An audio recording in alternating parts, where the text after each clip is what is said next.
আজকের আলোচনাটা হবে কোরআন কেন এসেছে, এই পৃথিবীতে কোরআন কেন এসেছে, আমরাই বা কেন আসলাম। কি কথা ঠিক না? এটা মনে রাখেন। আজকের আলোচনা হবে এই পৃথিবীতে কোরআন কেন এসেছিল, কোরআনটা কি, মূলত আমরাই বা কেন আসছিলাম, এর উপরে আলোচনা হবে। কি জানা দরকার আছে না নাই? আল্লাহ পাক বলেন, এমন একটা সময় তোমাদের অতিবাহিত হয়েছে যে সময় তোমরা এই পৃথিবীর বুকে ছিলে না, ছিলাম, কিন্তু তোমাদেরকে আমি পাঠিয়েছি। আল্লাহ পাক বলেন, হাল আতা আলাল ইনসানি হিনুম মিনাদ দাহরি লাম ইয়াকুন শাইআম মাযকুরা। এই পৃথিবীতে এমন একটা সময় হইতে অতিবাহিত হয়েছে যে সময় তোমরা এই পৃথিবীতে কেউই ছিল না, তোমাদের প্রাণ ছিল না, তোমরা ছিলে নিষ্প্রাণ, তোমাদের কোনো লাইফ এই পৃথিবীতে ছিল না, কিন্তু আমি তোমাদেরকে জীবন দিয়েছি। কেন দিয়েছি, কি জন্য দিয়েছি? আল্লাহ পাক বলেন, আল্লাযী খালাকাল মাউতা ওয়াল হায়াতা লিয়াবলুয়াকুম আইয়ুকুম আহসানু আমালা। এই পৃথিবীতে আমি তোমাদেরকে এই জন্য এই জীবনটা দান করেছি, আবার মৃত্যু দিয়ে দেই। এই জন্য আমাদেরকে জীবন দিয়েছেন আর মৃত্যু দেন, এটার একটা কারণ আছে। লিয়াবলুয়াকুম, আমি তোমাদেরকে পরীক্ষা করব, আইয়ুকুম আহসানু আমালা, তোমাদের মধ্যে কে ভালো আমল করে আর কে খারাপ আমল করে, এটা দেখার জন্যই আমি রব্বুল আলামিন তোমাদেরকে পৃথিবীতে পাঠিয়েছি। তাহলে আমরা পাইলাম এই পৃথিবীতে আমাদের পাঠানোর কারণ কি? যে এই পৃথিবীতে আমরা নেক আমল করতে হবে, ভালো আমল করতে হবে, এজন্য আমাদেরকে এই পৃথিবীতে পাঠিয়েছেন। এই পৃথিবীতে আমাদেরকে পাঠানোর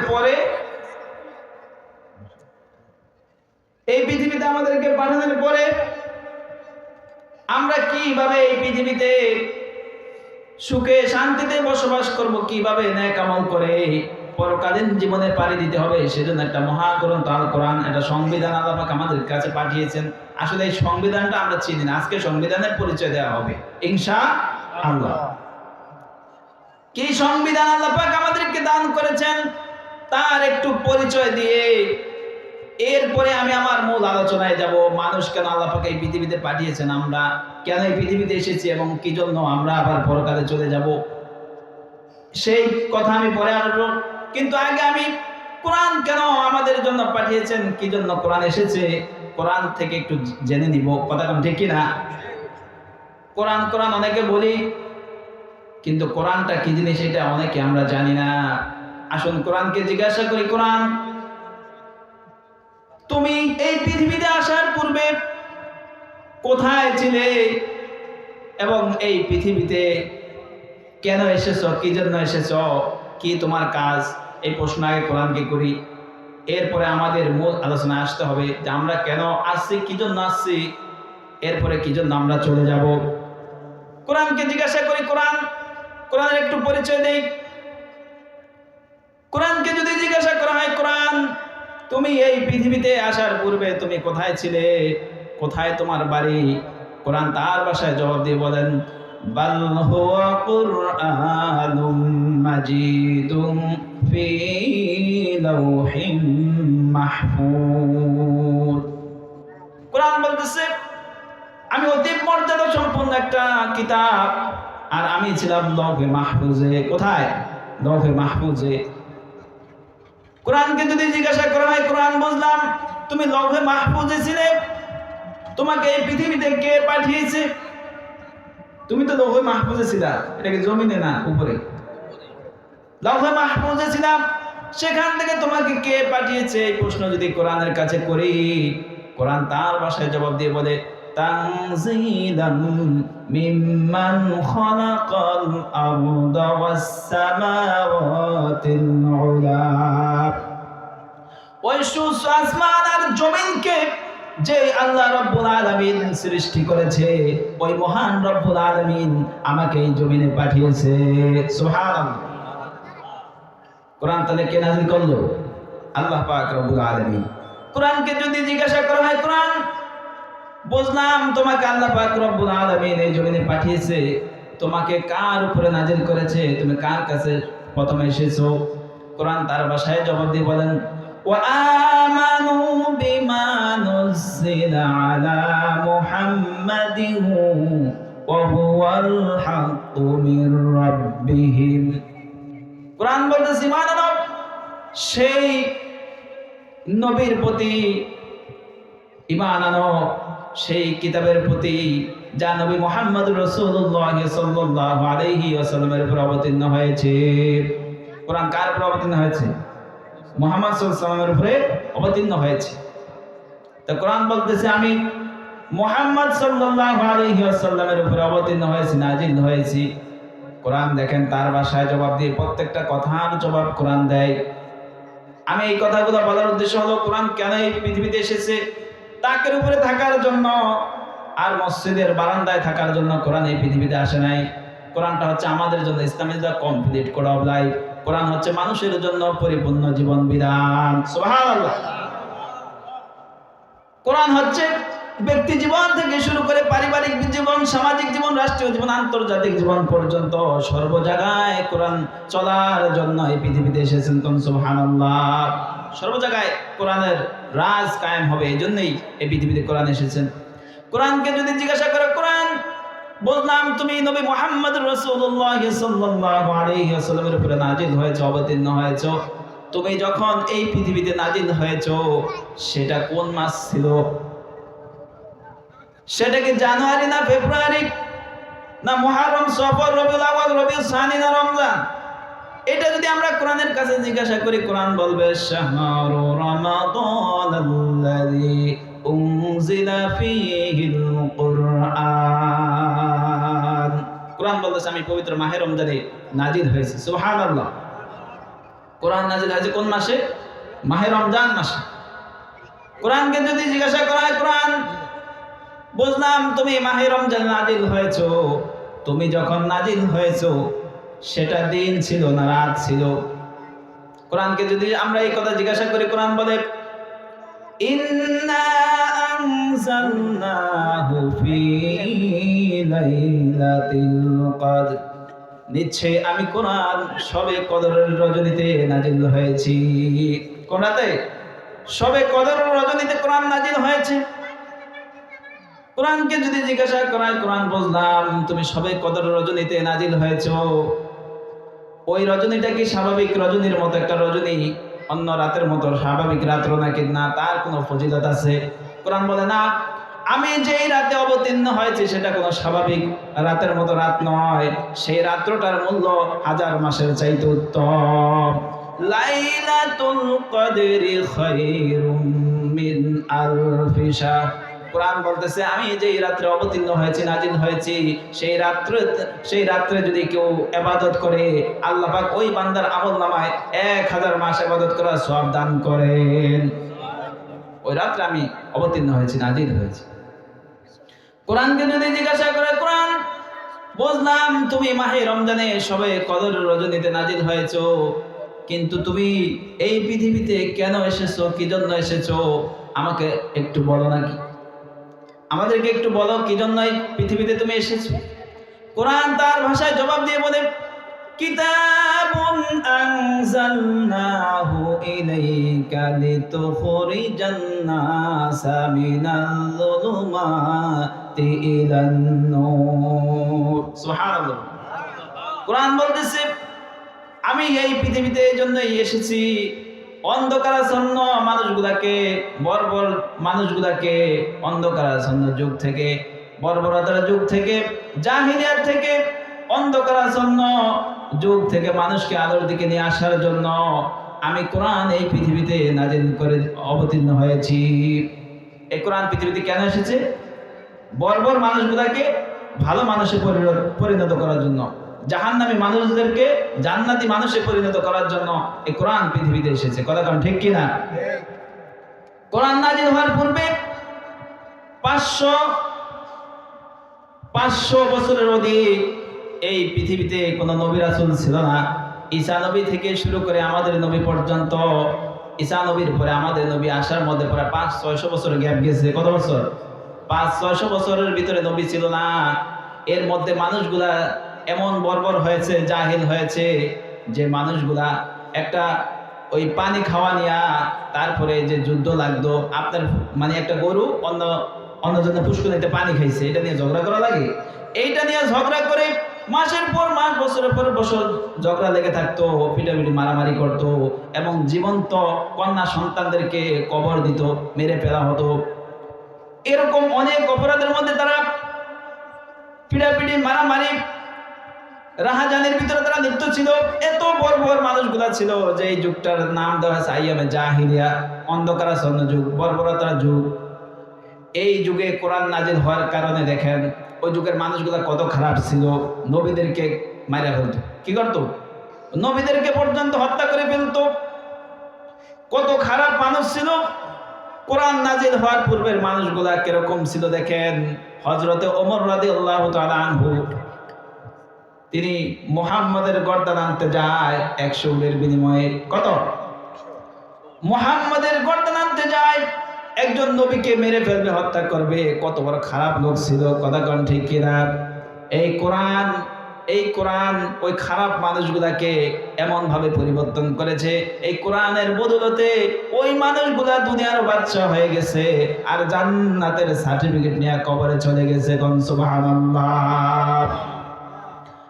সকালবেলা ওমর ছিল জাহান্নামের কিনারায়, ইসলাম কবুল করে উঠল জান্নাতের ওই মিনারায়। হযরত ওমর কোরআন নাজিল হওয়ার পূর্বে কেমন মানুষ ছিল, কত খারাপ মানুষ ছিল। নবী মুহাম্মদের গর্দান আনতে যায়, আবু জাহেল ঘোষণা করছে যে তার গর্দান আন্না দিতে পারবে তাকে এত উট দেওয়া হবে। ওমর বলছে আমি পারবো, সবাই তো খুশি। হ্যাঁ, ওমরের দ্বারা এটাই হবে, সে আনতে পারবে, সবাই খুশি। ওমর তরবারি নিয়ে রওনা হলো। প্রতিমধ্যে তার এক বন্ধুর সাথে সাক্ষাৎ হয়। বন্ধু তাকে জিজ্ঞাসা করে, ভাই ওমর তুমি কোথায় যাও? ওমর বলতেছে মুহাম্মাদের গর্দান শেষ করে দিব, সে আমাদের ধর্মের ব্যাপারে কথা বলে। তার বন্ধু বলতেছে, ভাই ওমর তোমার নিজের ঘর ঠিক নাই, তুমি আরেকজনের গর্দান আনতে যাও, এটা কেমন কথা? কারণ ওমর জানতো না তার বোন আর ভগ্নিপতি মুসলমান হয়ে গেছে। সুবহানাল্লাহ। ওমর জানতো না, ফেরাউন জানতো না মুসা আলাইহিস সালাতু ওয়াস সালাম তার কোলে বড় হবে আর তার রাজ্য ধ্বংস করবে, কথা কোন ঠিক কি না? জানতো না। এজন্য আমি মুহাম্মাদের গর্দান আনতে যাই, তোমার ঘরে তো ঠিক নাই। ওমর জানে না তার ঘরে যে মুসলমান আছে তার খবর নাই। সে মানে মুহাম্মাদের গর্দান আনতে যায়, কয় কি বলো? কয় তোমার ভগ্নিপতি, তোমার বোন আর ভগ্নিপতি তো মুসলমান হয়ে গেছে। তরবারি সামনে মুখ করছে। গেল ভগ্নিপতির বাড়িতে গিয়ে দরজা যখন নক করলো, ভিতরে দেখে যে কোরআন তেলাওয়াতের আওয়াজ শোনা যায়। রাগ আরো বাড়ছে না কমছে? রাগ বাড়ছে। কোরআন তেলাওয়াতের আওয়াজ শোনা যায়। এরপরে অনেক পিরাপিরির পরে তার বোন আর ভগ্নিপতি ঘরের দরজা খুলে দেয়। ঘরের দরজা খুলে দেওয়ার পরে ভগ্নিপতিকে অনেক মারলো, বোনকে মারলো। কিন্তু যত মারতেছে বোন আর ভগ্নিপতি বলতেছে, তার বোন বলতেছে যে ভাই আমাদেরকে যত মারো না কেন, যতই মারো না কেন, কিন্তু আমরা যেই ইসলাম গ্রহণ করেছি, যে মুহাম্মাদের ধর্ম গ্রহণ করেছি, সেই ধর্ম আর ছাড়তে পারি না। সুবহানাল্লাহ। আমরা এটা ছাড়বো, আমাদের মেরে ফেলো, আমাদেরকে মেরে ফেলো, তারপরেও আমরা এই ধর্ম ত্যাগ করতে পারবো না। কিন্তু আমাদেরকে তুমি মারতে পারবা, আমরা এই ধর্ম ত্যাগ করবো না। এবার ওমরের মনের ভিতরে একটু কি আসলো? দয়া আসলো। ওমর ডাক দিয়ে বলতেছে, বোন দেখি তো তোমরা কি তেলাওয়াত করতেছিলে। ওই সময় কিতাবের মধ্যে এসেছে তার বোন আর ভগ্নিপতি সূরা তাহা তেলাওয়াত করেছে, তাহা মা আনজালনা আলাইকাল কুরআনা লিতাশকা ইল্লা তাযকিরাতান লিমান ইয়াখশা তানজিলাম মিম্মান খালাকাল আরদা ওয়াস সামাওয়াতিল উলা জাহেলরা তেলাওয়াত করতেছিল, আপনারা তো অর্থ বোঝেন নাই, কিন্তু তারা তো আরবি, তাদের ভাষা ছিল কি আরবি, তারা সে অর্থ বুঝে। কি কথা! এই জন্য ওমরের মনের ভিতরে একটু দয়া উদ্রেক হলো, দয়ার উদ্রেক হলো। ওমর বলতেছে, বোন তোমরা কি পড়তেছিলে, আমাকে একটু শোনাও। এবার তার বোন বলতেছে, তোমাকে শোনানো যাবে না, কারণ তুমি হলো মুশরিক। তুমি কি মুশরিক, আর মুশরিকরা নাপাক। ইন্নাল মুশরিকিনা নাজাস, মুশরিকরা হলো নাপাক। তারা যদি 10টা সাবান দিয়েও দৈনিক গোসল করে, তারপরেও তারা নাপাক। কথা ঠিক কি না? তারা নাপাক। কথা কার? আল্লাহ। তুমি নাপাক, এটা তুমি ধরতে পারবা না। ওমর বলে কি করতে হবে? কয় তুমি গোসল করতে হবে, গোসল করে পাক পবিত্র হলে পরে তারপরে তুমি এটা তেলাওয়াত করতে পারবা। তো গোসল করানো হলো, গোসল করানোর পরে তার সামনে এটা ধরা হলো, তিনি তেলাওয়াত করলেন। এরপরে তিনি বলতেছে, আমাকে তোমরা মুহাম্মাদের কাছে নিয়ে যাও, আমি কালেমা পড়ে মুসলমান হয়ে যাই। সুবহানাল্লাহ। মুহাম্মাদের কাছে নিয়ে যাওয়া হলো। সাহাবায়ে কেরাম তো ওমরকে আসতে দেখে তারা সবাই রেডি, কারণ সে তো যে ভাই মুসলমান হইতে যাইতেছে, এটা তার সাহাবায়ে কেরাম বুঝতেছে না। সাহাবায়ে কেরাম আবার কোন মতলব নিয়ে আসে। মুসলমান হওয়ার পর একটু ঘটনা বলবো। নবী বলে, সাহাবায়ে কেরাম তোমরা স্থির হও, তাকে আসতে দাও, ওমরকে আসতে দাও। ওমর একেবারে নবীর নিকটে গিয়ে হাঁটু গেড়ে দিয়ে তাহিয়াতুর শুরুতে বসে বলতেছে, ইয়া রাসূলুল্লাহ, ইয়া হাবিবাল্লাহ, এতদিন আমি ভুল পথে ছিলাম, ভ্রান্ত পথে ছিলাম, আমাকে আপনি পড়িয়ে দেন কালেমা তাইয়্যিবা লা ইলাহা ইল্লাল্লাহু মুহাম্মাদুর রাসূলুল্লাহ সাল্লাল্লাহু আলাইহি ওয়াসাল্লাম। নবী তাকে কালেমা পড়ে মুসলমান বানাইলেন। কিতাবের মধ্যে এসেছে, ওমর যখন মুসলমান হয় তখন মুসলমানের সংখ্যা মাত্র হয় 40 জন। কয়জন? 40 জন। তার আগে ছিল 39 জন। কয়জন? 39 জন। যতক্ষণ পর্যন্ত ছিল ততক্ষণ পর্যন্ত গোপনে গোপনে দাওয়াত দিত। নবীজি প্রকাশ্যে দাওয়াত দেওয়ার অনুমতি দেয়নি, গোপনে গোপনে দাওয়াত দিত। আমরা 5 আগস্টের আগে আমরা যারা ওলামায়ে কেরাম ছিলাম, হুজুর ছিলাম, আমাদের ধর্মীয় অনেক বিষয় আমরা মসজিদে গোপনে গোপনে করা লাগতো। কথা কোন ঠিক কি না? গোপনে গোপনে করা লাগতো। কি আরে ওমর আছে তো একজন, কি বলেন? আমাদের দেশও একজন ওমর ছিল। এই ওমর সেই ওমর না, মুসলমান হওয়ার পরের ওমর না, মুসলমান হওয়ার আগের ওমর। কথা কোন ঠিক কি না? এজন্য আমরা মসজিদে পলায়া পলায়া তারপরে প্রোগ্রাম করা লাগতো কি লাগতো না? কিন্তু আমার রব্বুল আলামিন এমন একটা ব্যবস্থা করে দিয়েছেন, ইন্নাহুম ইয়াকিদুনা কাইদা ওয়া আকিদু কাইদা। কয় তারা ভীষণ চক্রান্ত করে, আর আমি একটু কৌশল করি, আমার কৌশলের কাছে সব কিছু বরবাদ হয়ে যায়। সুবহানাল্লাহ। আমেরিকা গাজারে আগুন দিয়ে ধ্বংস করে দিবে, প্ল্যান পরিকল্পনা কত কিছু। তারপরে ফিলিস্তিনের বিরুদ্ধে অবস্থান দিছে। আমার আল্লাহ এখন এমন ধরা ধরছে যে গজব নিবানের ক্ষমতা আমেরিকার বাপেরও নাই। কথা কোন ঠিক কিনা? আমার আল্লাহর সাথে কেউ যদি গাদ্দারি করে, ইসলাম ধর্মের সাথে কেউ যদি গাদ্দারি করে, এই পৃথিবীর জমিনে আমার রব্বুল আলামিন তাকে টিকতে দিবেন না। কথা কোন ঠিক কিনা? টিকতে দিবে না। যারা ওলামায়ে কেরামের বিরুদ্ধে অবস্থান করবে, ইসলামের বিরুদ্ধে অবস্থান করবে, কোরআনের বিরুদ্ধে অবস্থান করবে, এই জমিনে তাদের ঠাঁই হবে না, তাদের কবর রচিত হবে। কথা কোন ঠিক কিনা?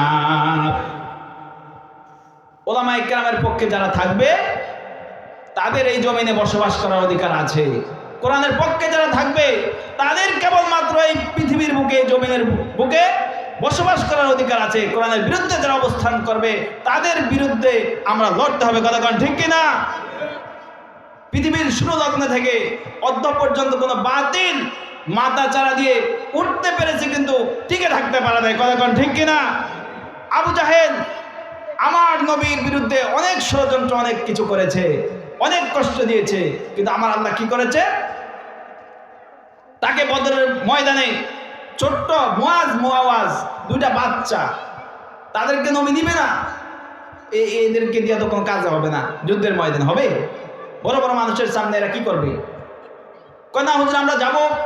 তাদের পীড়াপিড়ির কারণে বিশ্বনবী তাদেরকে নিলেন। নেওয়ার পরে তারা তো আবু জাহেলকে চিনে না। চিনে? চিনে না, পেজে চিনে, নাম শুনছে আবু জাহেল। আর আবু জাহেল যে আমার মুহাম্মাদের বিরুদ্ধে, নবীর বিরুদ্ধে, তারপরে এটা তারা জানতেন, এটা তারা বুঝতেন। যুদ্ধের ময়দানে যুদ্ধ শুরু হলো।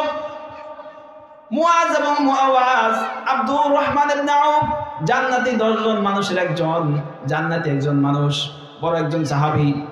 এই মানুষটাকে জিজ্ঞাসা করে, ভাই চাচা যান, আপনি কি আবু জাহেলকে চিনেন নাকি?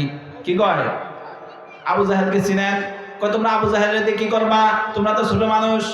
ও আমাদের নবীর বিরুদ্ধে কথা কয়, আমার নবীর বিরুদ্ধে আচরণ করে, আমার নবীকে অনেক কষ্ট দেয়। আপনি যদি আবু জাহেলকে দেখেন তাহলে আমাদেরকে একটু দেখে দিয়েন। ইতিমধ্যেই আল্লাহর কি কারিশমা, আল্লাহর কি কুদরত, আবু জাহেল উটের পিঠে চড়ে আসতেছে। কই যে আবু জাহেল, ওইটাই আবু জাহেল, ওই যে দেখা যায় আবু জাহেল আসতেছে। দুইটা ভাই তরবারি নিয়ে দৌড়। ও তো আবু জাহেল তো সব চাইতে বড় লিডার। কি আবু জাহেল? কেন? রাষ্ট্রপতি, রাষ্ট্রপ্রধান।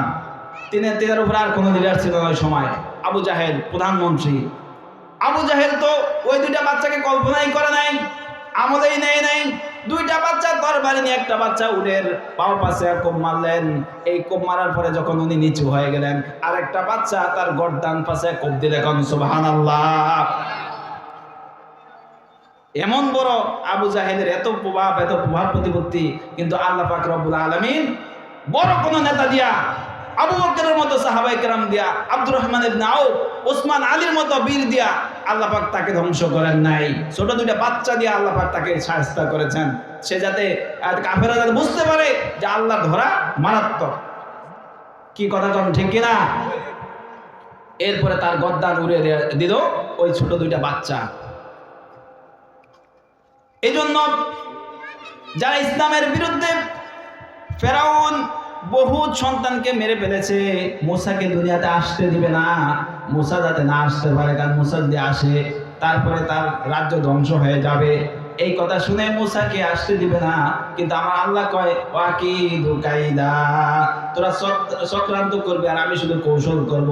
এমন কৌশল করেছে, মূসাকে তার ঘরে লালন পালন করে, তার হাতে লালন পালন করেছে। কথা কোন ঠিক কিনা?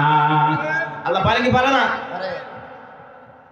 আমাদের দেশেও যারা আবু জাহেলের ভূমিকা পালন করছিল, ফেরাউনের ভূমিকায় যারা অবতীর্ণ হয়েছিল, আমার রব্বুল আলামিন বড় বড় দল দিয়ে, বড় বড় লিডারকে দিয়ে তাকে শায়েস্তা করেন নাই।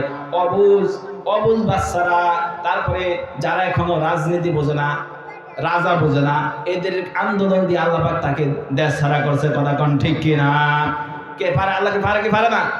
এত দল বহুত চেষ্টা করছে, পারছে? পারে নাই। আল্লাহ কয় না, তোমাদের শক্তি দিয়ে হবে না, ওকে আমি শায়েস্তা করতে হবে। এই জন্য আল্লাহ পাক ছাত্রদেরকে দিয়ে, ছাত্র রাজনীতি বোঝে মেয়া, ছাত্রের কাছে অস্ত্র আছে, শস্ত্র আছে, কিছু আছে, কিচ্ছু নাই, খালি হাতে। এরপর ধাক্কা দিয়েছে তো আল্লাহ পাক তাকে ধ্বংস করে দিয়েছে। কথা কোন ঠিক কিনা? এই জন্য ওমর রাদিয়াল্লাহু তাআলা যখন মুসলমান হলেন, তখন মুসলমানের সংখ্যা হলো কয়জন? 40 জন। কয়জন ভুলে গেছেন? 40 জন হলো। মুসলমান হওয়ার পরে হযরতে ওমর রাদিয়াল্লাহু তাআলা আনহু, হযরত ওমর রাদিয়াল্লাহু তাআলা আনহু যখন মুসলমান হলেন, মুসলমানের সংখ্যা হলো 40 জন। এবার ওমর রাদিয়াল্লাহু তাআলা বলতেছে, ইয়া রাসূলুল্লাহ, ইয়া হাবিবাল্লাহ, আজ থেকে ইসলাম আর গোপনে হবে না, এবার ইসলাম প্রকাশ্যে দাওয়াত দিতে হবে। কথা কোন ঠিক কিনা? প্রকাশ্যে দাওয়াত দিতে হবে। নবী সাল্লাল্লাহু আলাইহি ওয়াসাল্লাম বলেন, কি গো ওমর, কাফের গোজালা এমনি থাকতে পারি না, আবার প্রকাশ্য যদি দাওয়াত দেয় তো অবস্থা খুবই খারাপ। ওমর রাদিয়াল্লাহু বলেন, হুজুর, ইয়া রাসূলুল্লাহ, ইয়া হাবিবাল্লাহ, আগের দিন আর নাই। সুবহানাল্লাহ বলবেন না? এখন ওমর মুসলমান হয়েছে, সুবহানাল্লাহ, আগের দিন আর নাই। এই কথা বলে ওমর মুসলমান সাহাবীদেরকে নিয়ে কাবা শরীফের সেখানে গেলেন। সেখানে গিয়ে একটা তাকবীর দিলেন। আপনারা, আমি যখন তাকবীর বলবো আপনারা আল্লাহু আকবার বলেন। ওমর রাদিয়াল্লাহু তাআলা কাবা শরীফের সেখানে গিয়ে, মক্কার ঘরে গিয়ে একটা তাকবীর দিলেন সাহাবায়ে কেরামদেরকে নিয়ে, নারায়ে তাকবীর। এই কথা বলার সঙ্গে সঙ্গে কাফেররা চতুর্দিক থেকে চলে আসছে। আসার পরে দেখে যে ওমর, দেখে কি ওমর সেখানে, ওমরের দেখে দূরেতে একটা ব্রেক মারছে, কেউ আর সামনে যায় না। ওমর কয়, আসো আসো, সামনের দিকে আসো, আসো না করে। আজ থেকে হযরত ওমর মুসলমান হয়ে গেছে। কেউ যদি ইসলামের বিরুদ্ধে লড়তে আসো আর কোরআনের বিরুদ্ধে লড়তে আসো, তাহলে আমি আজকে ওমর বলে দিলাম, বাড়ির থেকে ছেলে মেয়েদেরকে বলে আসিও আর ওই পরিবার পরিজনকে বলে আসিও, তোমাকে আর বাড়িতে ফেরত দেওয়া হবে না। সুবহানাল্লাহ। তোমাকে আর বাড়িতে ফিরে যেতে দিব না, বাড়ি থেকে আসার সময় বিদায় নিয়ে আসো, কারণ আজ থেকে হযরত ওমর মুসলমান হয়ে যায়। আজ থেকে হযরত ওমর মুসলমান হয়ে গেছে, আর ওই ধর্ম নিয়ে তামাশা করার সুযোগ আর নাই। এজন্য একটা জিনিস বাচ্চারা মনে রাখতে হবে, যারা আবু জাহেলের ভূমিকায় অবতীর্ণ হতে চায় আর হবে, বিগত দিনে হয়েছে, সামনের দিকেও আশা আছে। এখনো অনেকের মুখে শোনা যায় যে আমরা ধর্মে শরিয়া আইনে বিশ্বাস করি না, আছে না নাই? শরিয়া আইনে বিশ্বাস করি না, বেটা তুই নাস্তিক, তুই কাফের, কথা কন ঠিক কিনা? যেই নেতা বলতে পারে আমরা শরিয়া আইনে বিশ্বাস করি না, শরিয়া আইন কি? কোরআনের আইন, কোরআনের কথা, হাদিসের কথা, এটাই শরিয়ার আইন। কথা কি বুঝলেন? শরিয়ত কি এই খারাপ মানুষের পক্ষে না বিপক্ষে, আর ভালো মানুষের বিপক্ষে? শরিয়ত কি ভালো মানুষের পক্ষে না পক্ষে, আর খারাপের বিপক্ষে? তাহলে শরিয়া আইন থাকলে অসুবিধাটা কোথায়? এই পৃথিবী সৃষ্টি হতো না যদি আমার নবী এই পৃথিবীতে না আসতেন, এই পৃথিবী সৃষ্টি করা হতো না যদি কোরআন এই পৃথিবীতে না পাঠানো হইতো। তাহলে এই পৃথিবী আর এই কোরআন নাযিল হওয়ার কারণেই আমি আপনি পৃথিবীতে এসেছি। আজকে আমি থাকবো না, কোরআন থাকবে। কথা কন, আমরা থাকবো। এজন্য পৃথিবীতে কোরআন থাকবে, মুসলমান থাকবে, কিন্তু নাস্তিক বেঈমান এই পৃথিবীতে থাকতে পারবে না। তারা চক্রান্ত করে, ষড়যন্ত্র করে। এই পৃথিবীতে কোরআন কেন এসেছে আমি আপনাদেরকে সেই কথা বুঝাইতে চাইছিলাম। কোরআন এসেছে এই পৃথিবীতে কি জন্য? কোরআন বলতেছে কিতাবুন আনজালনাহু ইলাইকা লিতুখরিজান নাসা মিনাল যুলুমাতি ইলান নূর। অন্ধকারাচ্ছন্ন মানুষগুলোকে অন্ধকার থেকে আলোর দিকে নিয়ে আসার জন্য কোরআন এই পৃথিবীতে নাজিল হয়েছে। কথা কন ঠিক কিনা? তাহলে ওমরের মতো এরকম হাজারো ওমর, হাজারো কাফেরকে এই ইসলামের শুরু লগ্ন থেকে অদ্য পর্যন্ত বহু মানুষ ইসলাম গ্রহণ করতেছে কি করতেছে না বলেন? ইসলাম গ্রহণ করতেছে। এই জন্য ওই যুগটা পারিয়ে পরবর্তীতে যখন কোরআন নাজিল হলো, কি সোনার যুগে পরিণত হয়ে গেল। যেই মানুষগুলা এত খারাপ ছিল সেই মানুষগুলা জান্নাতি মানুষে পরিণত হয়ে গেল। কথা কন ঠিক কিনা? কিয়ামত পর্যন্ত মক্কা মদিনায় ইসলাম থাকবে, আছে এবং থাকবে। কথা কন ঠিক কিনা? এই জন্য কোরআন পৃথিবীতে এসেছে মানুষকে অন্ধকার থেকে আলোর দিকে নিয়ে আসার জন্য। এবার যদি কোরআনকে জিজ্ঞাসা করে, কোরআন বললাম তুমি এই পৃথিবীতে এসেছো অন্ধকার থেকে মানুষকে আলোর দিকে নিয়ে আসার জন্য, কিন্তু আমরা তো মানুষ, আমাদের রাজনীতি করা লাগে, লাগে কি লাগে না? কোরআন তুমি বলো তো তোমার ভিতরে রাজনীতি আসেনি? এটা জিজ্ঞাসা দরকার আছে না নাই? কোরআন বলেন ওয়ানাজ্জালনাহু আলাইকাল কিতাবা তিবয়ানান লিকুল্লি শাই। আমি এমন এক কোরআন, এমন এক কিতাব যার ভিতরে রয়েছে সকল বিষয়ের সুস্পষ্ট বর্ণনা। সুবহানাল্লাহ। সব আছে কোরআনের ভিতরে। কি আছে? সব আছে। রাজনীতির কথা আছে না নাই? দলিল দেন। তাই কোরআনকে জিজ্ঞান, আমি বলবো না আজকে। কোরআন যা বলে আমি সেটাই বলবো। কোরআন যা বলে আমি সেটাই বলবো। ওমান আসদাকু মিনাল্লাহি কিলা। আমার আল্লাহর চাইতে সত্যবাদী আর কে হইতে পারে? সুবহানাল্লাহ বলি। আমার কথার ভিতরে ভেজাল থাকতে পারে, কিন্তু আল্লাহর কথার ভিতরে কি কোনো ভেজাল নাই। কোরআন স্বয়ং আল্লাহ রাব্বুল আলামিনের কথা, আল্লাহ রাব্বুল আলামিনের বাণী। তো আমরা যদি কোরআনকে জিজ্ঞাসা করি কোরআন কিভাবে রাজনীতি আছে কোরআন শরীফের মধ্যে, দেখেন আল্লাহ তাআলা বলছে ইনিল হুকমু ইল্লা লিল্লাহ। কোরআন বলতেছে ইনিল হুকমু ইল্লা লিল্লাহ, একমাত্র আমি আইনদাতা। কথা কার? কথা কার? আল্লাহ তাআলা। তো আল্লাহ আইনদাতা। আবার আল্লাহ অন্যায়তে বলেন আলা লাহুল খালকু ওয়াল আমর, সৃষ্টি করেছি আমি আর হুকুম চলবে আমার। সুবহানাল্লাহ বলি। সৃষ্টি কার? আসমান সৃষ্টি করছেন কে? জমিন সৃষ্টি করছেন কে? পানি সৃষ্টি করছেন কে? অক্সিজেন সৃষ্টি করছেন কে? আমাকে আপনাকে সৃষ্টি করছেন কে? তো সকল কিছু আল্লাহ তাআলার সৃষ্টি, তাহলে আইন চলবে কার? আল্লাহ। আল্লাহ বলেন এই পৃথিবীতে সকল কিছু আমি সৃষ্টি করেছি। আলা লাহুল খালকু ওয়াল আমর, যেহেতু আমি সৃষ্টি করেছি, হুকুম চলবে আমি আল্লাহ রাব্বুল আলামিনের, আর কারো হুকুম চলবে না। মানব রচিত কোনো তন্ত্র মন্ত্র পৃথিবীতে চলবে না। কেন চলবে না? কারণ কেউ তোমাকে বানায় নাই। তোমার একটা চক্ষু কেউ দিতে পারবে না, তোমার একটা হাত কেউ দিতে পারবে না, তোমার একটা পাও কেউ দিতে পারবে না। পারবে? পারবে না। এই যে দুইটা চক্ষু আল্লাহ পাক আমাদেরকে দান করেছেন, আল্লাহ রাব্বুল আলামিন বলেন আলাম নাজআল লাহু আইনাইন, আমি কি তোমাদেরকে দুটি চক্ষু দান করি নাই? আচ্ছা, এই যে আল্লাহ রাব্বুল আলামিন আমাকে দুটি চক্ষু দান করেছে, আমি যদি কেউ এখন বলি যে 2 কোটি টাকা দিব, চক্ষুটি দিয়ে দেন, আমার দিবেন? দিবেন? তাহলে মাত্র দুইটা চক্ষুর দাম কোটি টাকা দিল, আপনারা দিবেন না। তাহলে আল্লাহ রাব্বুল আলামিন বলেন তোমাকে কোন নেতা, কোন এমপি মিনিস্টার তোমাকে বানায় নাই, এই আসমান কোন মিনিস্টার বানায় নাই, জমিন কেউ বানায় নাই। এই জমিন তোমাদেরকে বানানোর পরে, জমিনকে বানানোর পরে জমিন দুলতেছিল। কি ছিল? দুলতেছিল। জমিনে বসবাস করবে এরকম পরিস্থিতি ছিল না। পানির ভিতরে যেরকম হোগলাল আসলে পানির ভিতরে ঢেউয়ায়, কি ঢেউয়ায় কিনা, চাটি আসলে ঢেউয়ায়, তখন এটা ভয় লাগে, হ্যাঁ, না এটা ডুবে যাবে। এই জমিনটা ঢেউয়াইছিল। আল্লাহ পাক বলেন ওয়াল জিবালা আওতাদা, জমিন যখন হেলতেছিল তখন আমি পাহাড় নামক পেরাক মেরে দিয়েছি। কোন সুবহানাল্লাহ। এই পাহাড় দেখেন না, এই পাহাড় মূলত পাহাড় না, এগুলো এই জন্যই আল্লাহ পাক বানাইছেন ওয়াল জিবালা আওতাদা, এই পাহাড়কে পেরাক হিসেবে আমি জমিনের ভিতরে গেড়ে দিয়েছি, এরপরে জমিন স্থির হয়েছে। সুবহানাল্লাহ বলি। কি বুঝলেন? আমাদের কল্যাণ না। জমিন যদি ঢলতো তাহলে কি আমরা ঘর বাড়ি বানায় বসবাস করতে পারতাম?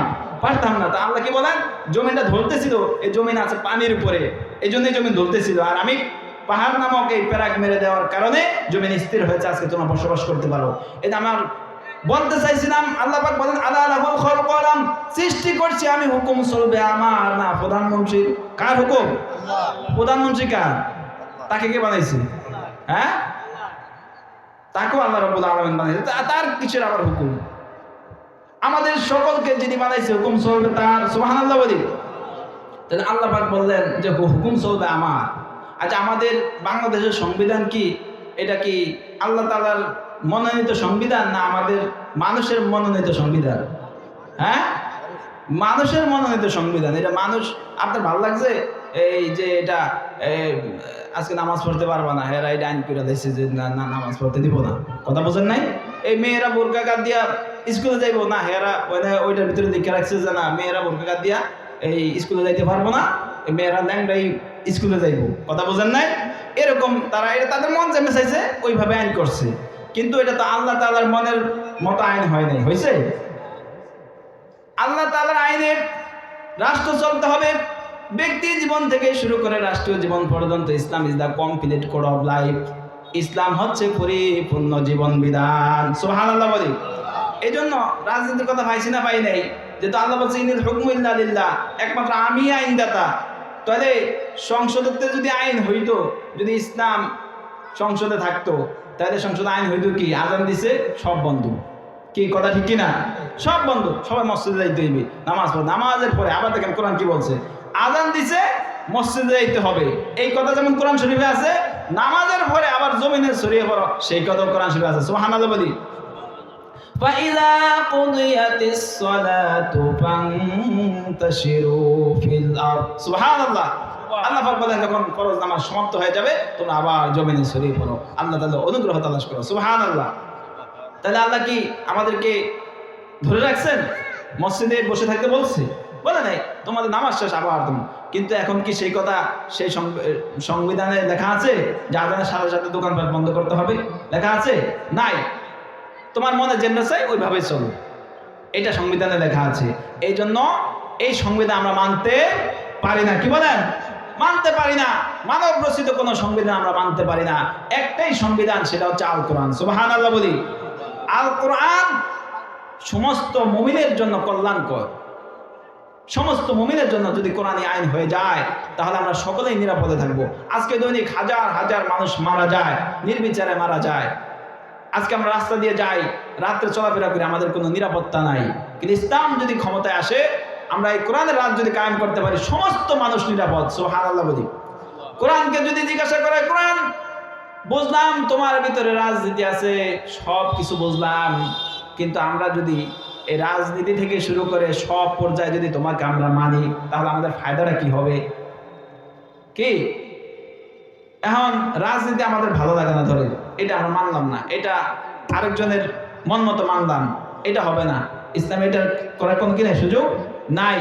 উদখুলু ফিস-সিলমি কাফা, আল্লাহ পাক বলেন যে তোমরা ইসলামের মধ্যে পরিপূর্ণভাবে প্রবেশ করো। তার মানে নামাজেরটা আমার ভালো লাগছে বললাম, আর আল্লাহ যে বলছে ইসলামী রাজনীতি করতে ওইটা ভালো লাগে না। দেখেন আকিমুস সালাহ, আমাদের বুঝার কিছু বোঝা আছে যে আকিমুস সালাহ এই কথার কারণে যে নামাজ প্রতিষ্ঠা করো, এই কথার কারণে আমরা সকলে নামাজ পড়ি কি পড়ি না, এটা ফরজ মনে করি। একই কোরআন শরীফের ভিতরে একই আল্লাহ বললেন আকিমুদ্দিন, তোমরা দিন প্রতিষ্ঠা করো। কি করো?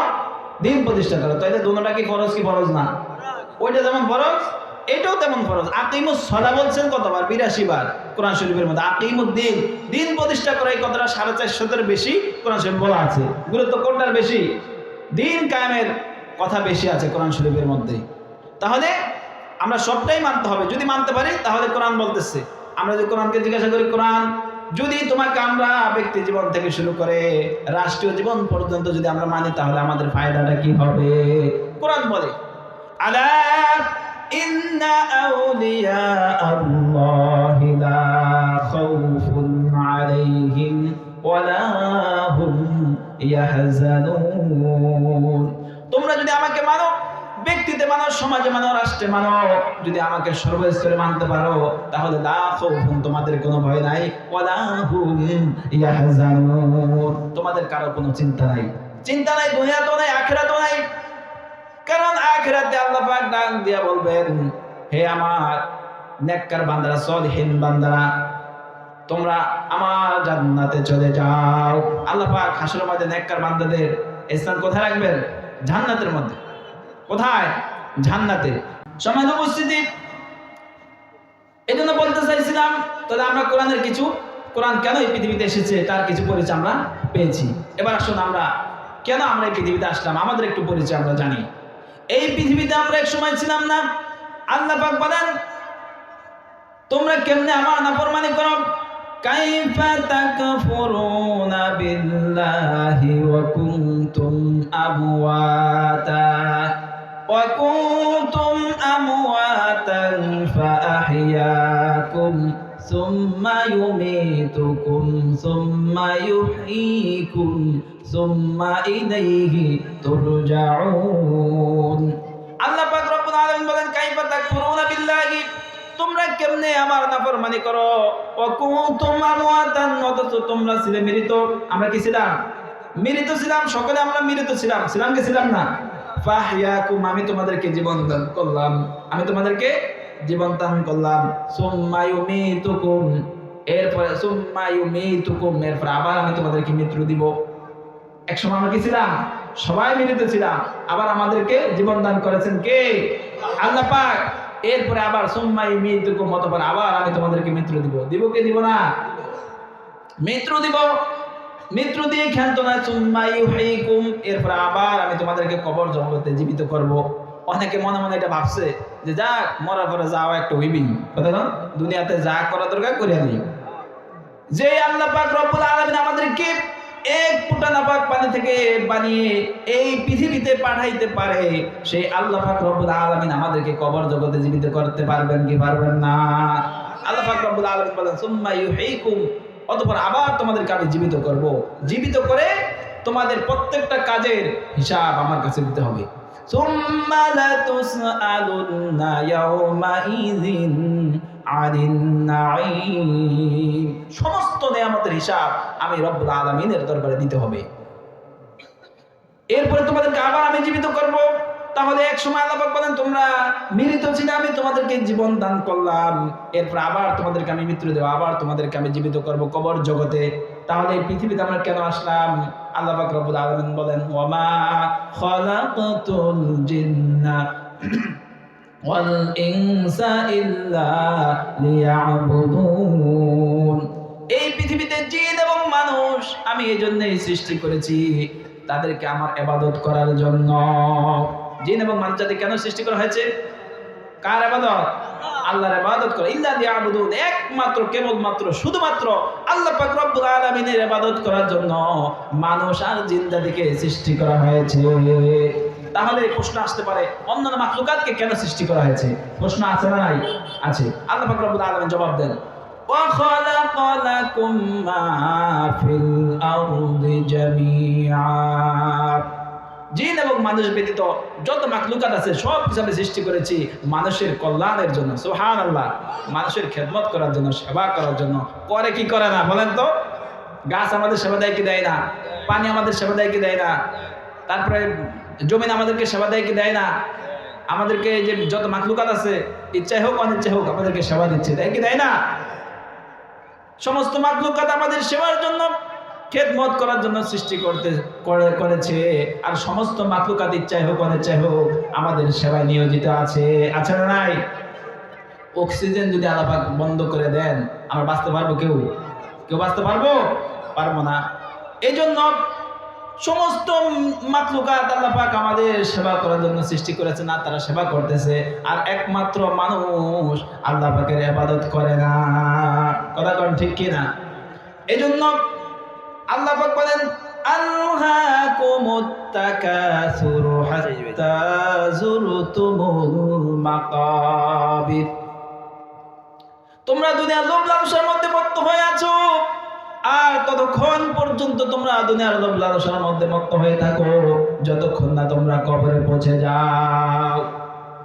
তোমরা যতক্ষণ কবরে পৌঁছে যাও ততক্ষণ পর্যন্ত দুনিয়া নিয়ে ব্যস্ত থাকো। কথা কোন ঠিক কি না? দুনিয়া নিয়ে সারাক্ষণ ব্যস্ত, নামাজ পড়ার টাইম নেই, রোজা রাখার টাইম নেই, আল্লাহ তাআলার হুকুম পালন করার কোনো টাইম নাই। শুধু দুনিয়া দুনিয়া দুনিয়া দুনিয়া দুনিয়া দুনিয়া নিয়ে আমরা ব্যস্ত। কথা কোন ঠিক কিনা? এই দুনিয়া নিয়ে ব্যস্ত থাকতে থাকতে একটা পর্যায়ে তারপরে মানুষ কবরে চলে যায়, তারপর আল্লাহর হুকুম পালন করা হয় না। এই জন্য এই দুনিয়াতে যেই কয়টা দিন আমরা এই দুনিয়ার জমিনে আছি আল্লাহর হুকুম অনুযায়ী আমাদের সবাইকে চলতে হবে। কথা কোন ঠিক কিনা? কারণ কোন সময় মৃত্যু এসে যায় আমাদের কারো জানা নাই।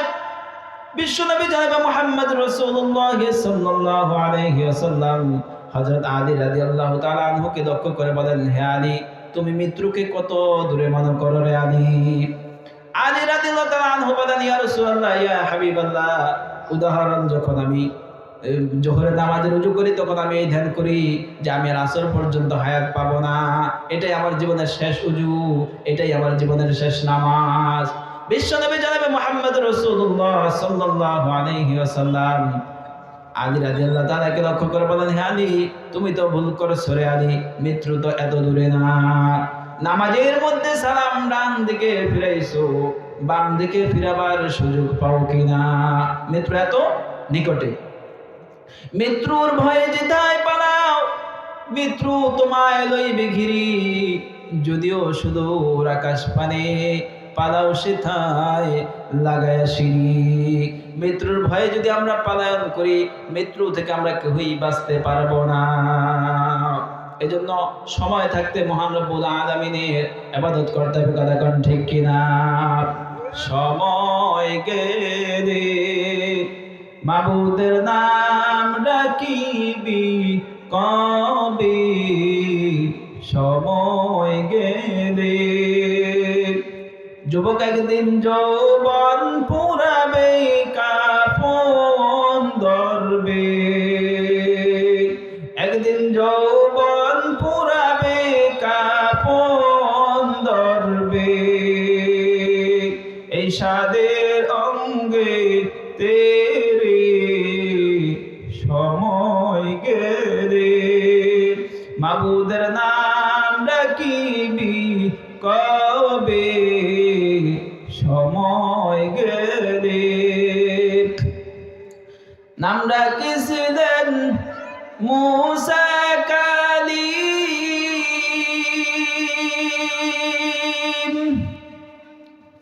মাওলার নাম ডাকিছিলেন ইউনুস নবী, মাওলার পানির নিচে ছিলেন ডুবি,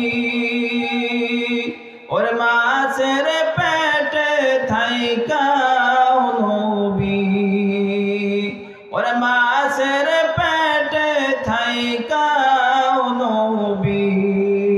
মাবুদের নাম বলিলেন না রে, সময়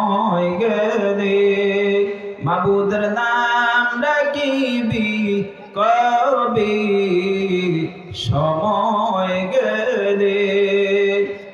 যুবক একদিন যৌবন পুরাবে কাফন ধরবে, একদিন যৌবন পুরাবে কাফন ধরবে।